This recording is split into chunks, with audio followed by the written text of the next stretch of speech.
Un café avec. Alors aujourd'hui, nous allons faire le tour des défis majeurs de l'Union européenne en 2016. Des défis à relever, l'Europe en a beaucoup.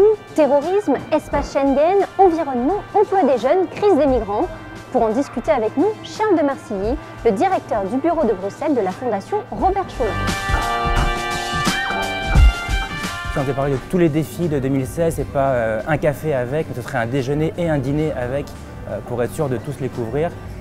Une année qui sera dans la continuité de 2015, 2015 qui n'était pas forcément une année charnière, mais qui était une année d'une succession de crises. Il y en a deux majeures.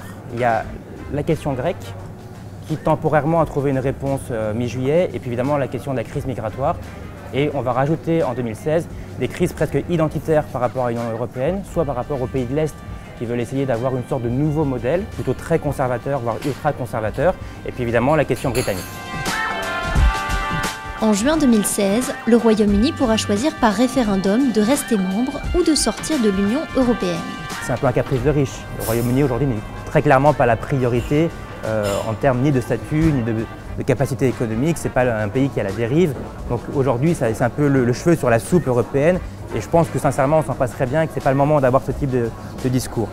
L'un des défis majeurs de l'Union européenne en 2016 sera de lutter contre le chômage des jeunes. Aujourd'hui, le chômage touche évidemment les gens qui ne sont pas qualifiés, mais on a aussi une difficulté sur certains marchés, je pense à l'Espagne, où même des gens qualifiés aujourd'hui ne trouvent pas d'emploi. Et donc ça passe, c'est ce que la Commission préconise, c'est ce que aussi les Pays-Bas sur la présidence vont préconiser, c'est l'application de ces différentes règles et de finalement apporter une sorte de bouffée d'oxygène aux entreprises pour leur permettre d'embaucher.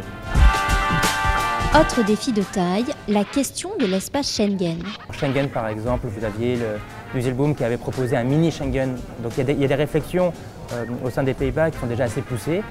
Depuis les années 90, l'enthousiasme pro-européen sincèrement a diminué, pour pourtant un État qui est membre fondateur. Donc ce n'est pas un pays qui va pousser vers plus d'Europe de façon politique très large, mais qui en revanche va pousser vers plus d'intégration sur des parties spécifiques.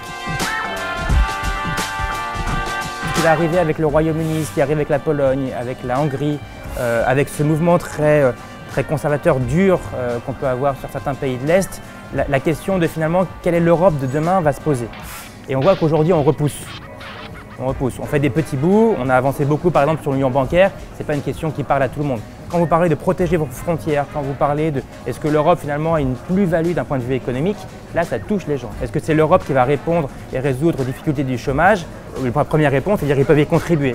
Mais ce n'est pas la responsabilité de l'Europe de répondre au chômage. Ça fait partie de ses missions, de ses objectifs, mais c'est un élément parmi d'autres.